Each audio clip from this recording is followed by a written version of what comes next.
Master Grade Gundam Age 2 Double Bullet. Hey, what's up again, everybody? It's Robert184, 2Rs2Bs Gundam Reviews.net, and you've already seen everything for this Master Grade Age 2 Double Bullet, from the unbox to the extra plastic that you're getting on the plates, the MS and the bonuses there, and there's quite a few good ones, and him in his transformed form, and now it's time to take a look at all the good and bad things that I could pick out from this kit, so that you can make the call whether you want to add it to your Master Grade or Age collection. And don't forget that if you like numbers instead of just words, go to gundamreviews.net, click on Master Grade, click on his post, and you can vote to like or dislike this kit. Always great to see a number attached by you, the viewers. He's transformed on purpose here for the negatives, but let's talk about one of the strange things about the Double Bullet that may bother some people is his perceived lack of poses. You've got the cannons coming forward, the cannons going back, the cannons in hand, and then you've got your beam saber options. But outside of that, it may just come across as a little bit boring compared to some of the other ones, especially you compare it to the Dark Hound and his multi-combinations. Anyway, it just seems like it may bother some people, but for me, I'm going to stack that up as a no. The poses he's got, variations on a theme, yes, but it is, again, a good theme. A lot of these problems are going to be in common across the H2 MG line. Falling parts, absolutely ridiculous. I've had pretty much everything on the chest fall off. The back fins there, I've had the blue parts that are actually on the back. Those pop off at the drop of a hat. Side skirts are not feeling all that consistent. And just the general stability of the chest, because of the transformation there, it's going to be wobbly all over the place. This is one of the most shaky things. If you measure the decibels while just sort of going like this, he would be probably the loudest Gundam I think that I can think of. And the legs are just terrible. And they're terrible just because they want to have this gray piece that pops forward and then is gripped by the hand for the transformation into the flight mode, but it just doesn't work. Because of that, the legs are going to be bending in all sorts of awkward ways, and I would take the high-grade 1/100th wing kits and their leg bends over this guy, because it's going to hurt the MS for his stability, and you're just not going to want to end up doing too many crazy ground poses with them, because the legs are going to go in a direction you don't want them to, and it's all to help something, the flight mode, which isn't that good of a bonus anyway. But for some specifics here to the Double Bullet itself, well, it's great that they're giving you these, but you've also got these parts here. They didn't have to have a gimmick where these are going to open and close. I suppose it could be used to make it look cool on occasion in some other ways. But at the same time, you have to pull these actual red pieces off, and it feels bad every time you do it, because you've just got the small peg on the inside. When you're popping it off, it feels really bad, and it's the kind of thing that it just seems poorly designed, and when you try to pull it with the red parts on, it's just not going to work. They didn't have to do that by actually widening these. I suppose it might look a little bit better to have it a few millimeters apart, but you're going to end up opening it and then resealing it to halfway. It just doesn't come across as being a feature that you need, and is in fact more detrimental due to the risk of breaking pieces. The Cav missiles, yes, this is part of the MS design, so chalk that up as a negative if you want. But it's got these missiles in the back, and that's great when he's transformed. But otherwise, in his MS mode, he's got this weapon, and you're never ever going to see them, because there's not a pose, I think, in the world that you'd end up having the legs twisted forward like that. And at the same time, let's talk about them, because the missiles are going to be white, and the pods are going to be white, so what's the point? You can barely see them when they come out there. The lining, I've just got some gray lining, and you're going to see the lining, I think, more than you're actually going to see the missiles there, even though they are on their distinct launch cycle, or whatever you want to call it, because you can have the four coming out at different angles. They're just not going to be working.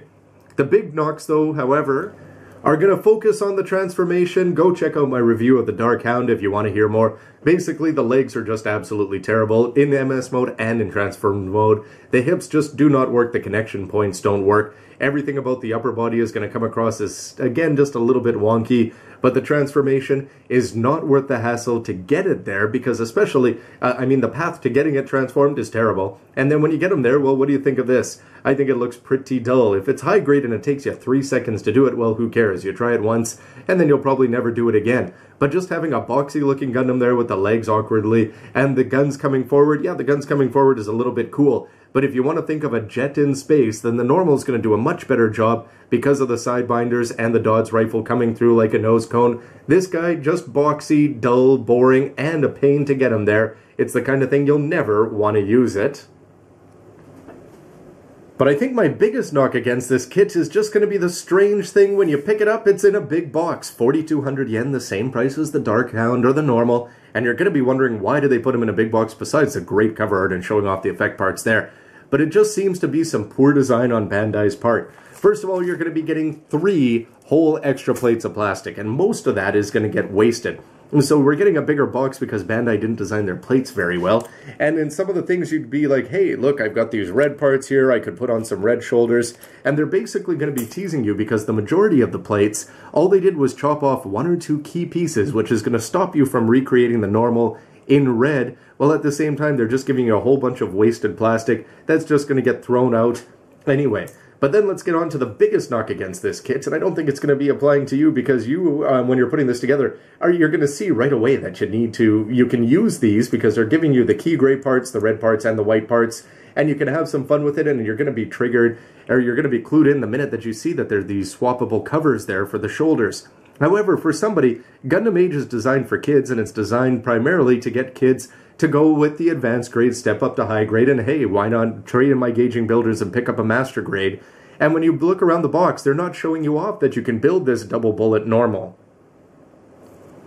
In fact, they're telling you, kids, you do not need these parts, they're X'd out, so why not just throw them out? And I think that's a horrible mistake. Bandai, it's fantastic that you're throwing in a bonus that experienced builders are going to appreciate and put on here and enjoy. But if Gundam Age is supposed to be getting kids in here and moving up the grades, it just comes across as just a poor move. It's such a cool feature. Of course, it's going to be in my positives, but just the fact that it's going to be hidden. It's not on the box. It's not in the color splash pages. It's not anywhere. It's the kind of thing where the BB Senshi is going to be showing it off. But Gundam Age is designed to get new people into the hobby, and why are you hiding features from them, giving them an unnecessarily large box, throwing out large amounts of plastic, and then still skimping out on little things? Just seems poorly designed.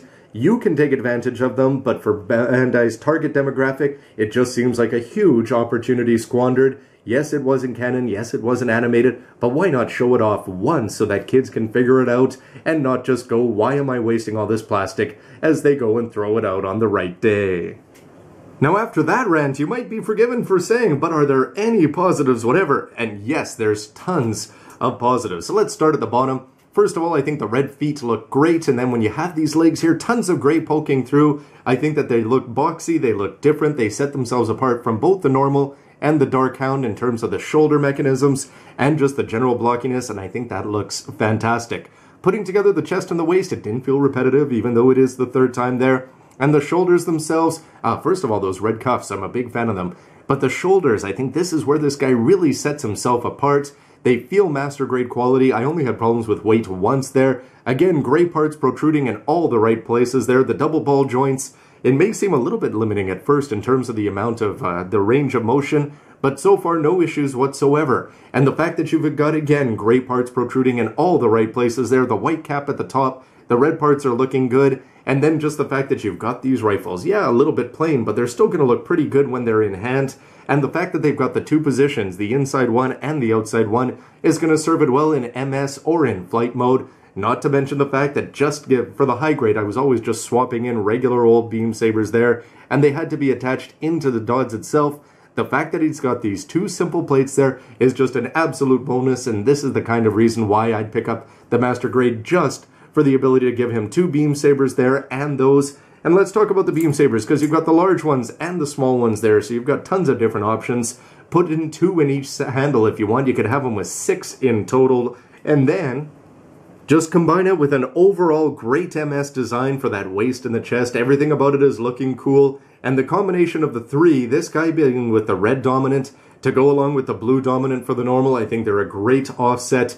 They really do set themselves apart, Sparrow Titus style, a little bit more subtle, but I think it's a good thing. And I never ever get tired of any of the poses, whether you've got them on the back, whether you've got the effect parts in, having them all slicing forward, the guns in hand, the cannons over the shoulders, forward, back, any direction. Every pose for this guy is going to be looking great, except when he's actually transformed and posed there. But the biggest bonus, I think, is right here in front of you, because after the disappointment of seeing all these extra pieces that can't really be used unless you want to swap a couple onto the normal for a very ugly color swap, look at this. The side binders here, yeah, it's ridiculous that they X them out, and it's ridiculous they don't show you that the feature exists, but you're going to figure it out, you're going to put them on, and you can swap them onto the normal to make that guy look even more crazy in terms of the colors. but I think this is just a fantastic combination. Taking the double bullet and the normal, putting them together, it improves him very much in his MS mode. It improves him when he's in his flight mode, and you can just take something that's already awesome. Guns, big blades, add on some wing binders. Every single pose that you put this guy in, I think is going to be fantastic, and he will become a focal point for anybody's eyes looking at your shelf. If you can get past the fact that it's non-canon, hey, if it was BB Senshi, we just have to wait 10 years before it does. But topples aside, should you buy this kit? Well, yes, there's a lot of negatives, mostly the transformation and just the silliness with the X's in the manual. But ultimately, when you put this kit together, besides the bad legs, he's just going to be an absolute treat. Every single pose that you try to pull off is going to capture the power of the anime and more, because we're getting things we didn't see animated and wish we had now that we get to see it here in all of its red matching color glory, something even the BB Senshi couldn't do. But the kit, it wasn't repetitive, it was fun, there's some good gimmicks in the legs and the guns. He is a ton of fun every single way, both to build and to pose. Just never put him in his flight mode, and I'm sure you'll enjoy this kit, and every single aspect that Asemu Asuno can bring to the table has been brought home, and some more. So what about the future? Well, I gotta say, in some ways, I'm just happy that we got this kit at all. When they skipped from the normal to the Dark Hound, things did not necessarily look good for Asemu Asuno. However, the summer release, A Memory of Eden, is always going to be helping mix things up, whether it's a red Legolas, or just the fact that we've got this guy in MG and the white Age-2 normal, as well as a big plus. So where could we go? We could get a 1/48 mega size model. That's the only kit I haven't built from Gundam Age, is the normal. The fact that we haven't got a double bullet at the time suggests that we probably never will. We never got a Sparrow or a Titus either. PGs, that seems a long, long away. And Age, would Asem be the one? Would it be the Age-2 if they ever did anything from the line? Or where else do you see this line going? Perhaps we could be getting some more color variations, but you're probably going to have to go and do it on your own. So anyway, everybody, this may be it for Asem's Age-2 double bullet. Just happy to have it. So many negatives, yeah, but tons of positives. And ultimately, one good pose on your shelf is going to make you love this kit, I think. Anyway, everybody, those are just my thoughts. Everything you've heard, I'd love to hear yours, so please let me know what you think with a comment down below. And don't forget to go to GundamReviews.net and leave your vote there. Like or dislike the double bullets. Anyway, stick around for lots more news, reviews, and everything else you can use. See ya! You know those shoulders of yours there, Dark Hound, and these red pieces here?